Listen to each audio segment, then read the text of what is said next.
Hello YouTubers, it's a beautiful day. I'm chilling out here up on top of Mount Tremblant and thankful for this beautiful sunny day. And we went down into the actual couple of little towns, and as we were walking around, everybody had their t-shirts on, and there's a lot of people up here into their fitnesses and cycling. And one of the things that I was going to do a topic on that I already posted up was the inability sometimes of people to remain on track with their nutritional goals and their physical transformation goals based on the fact that they actually don't know what's happening when their body fat levels are actually decreasing. Sometimes there's an illusion that happens that makes them imagine that they're actually gaining body fat, and when in fact their body's just changing its structure. And one of the reasons for that is that as we eat a more carbohydrate dense diet, we retain more water, because 1 gram of carbohydrate attracts 3 grams of water into your body. And when that happens, everything then, your interstitial fluid gathers more water, and it can make your fat and seem harder, and you can't actually grab it because there's actually so much tension within the actual all of the tissue itself. So then as you start to decrease your body fat levels, a lot of this interstitial fluid and water is pushed out, and that's where many people lose 10 or 15 pounds of overall body mass right away at the beginning. Is because their body's adjusting your water levels, and therefore everything starts to get softer, and all of a sudden people think they have a big roll of fat, which is actually all it is the water is going away from the interstitial fluid, and you can actually start to grab it and it gets softer. So one thing to realize is that also that's one thing. So it gets softer and you can start grabbing it, and all of a sudden people are like, oh man, I have a big roll of fat. Well, no, you already had it. It's just you couldn't get your hands around it because it's so tight and pushed, and all the water is making it so tense and everything. So the other thing is the spot that you want to go away first. This is Murphy's Law for physical transformation.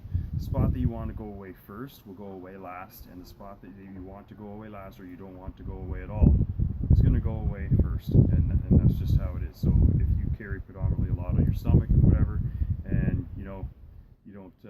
you actually like the way that your behind looks, well, it's your backside that's going to go away first, and that will also psychologically stop a lot of people too. They're like, oh, I don't want this to happen.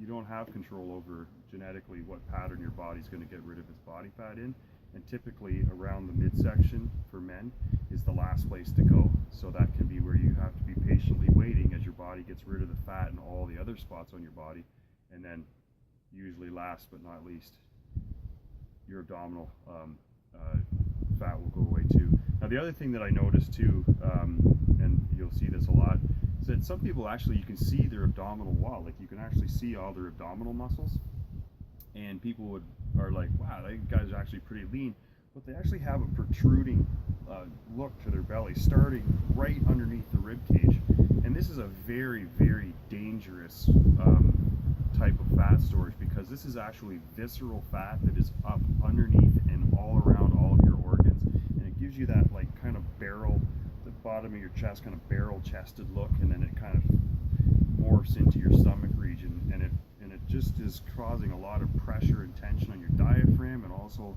on your internal organs. And visceral fat is also known as angry fat, and so it's known as angry fat because it's storing a lot of toxins and stuff that have built up over the years. So any kind of medications you're taking and all these things, as they're in your bloodstream, if the fat's being stored at the same time that they are present, all of these things are going to be present within your fat cells.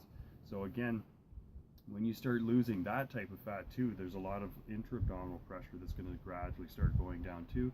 And again, it's not being pushed out on so much the actual fat that's in between, like what we call your the fat that's on the outside of your body isn't being pushed out to such a great extent, and so therefore it gets softer and you're able to get your hands around it. And some people again can interpret this that they're actually getting fatter because they can actually pinch their fat. So with that in mind, I hope this was an informative session for you, and I'm just enjoying watching the birds fly by here. I'll give you a little quick view before I shut everything off. So this is the top of Mount tremblant.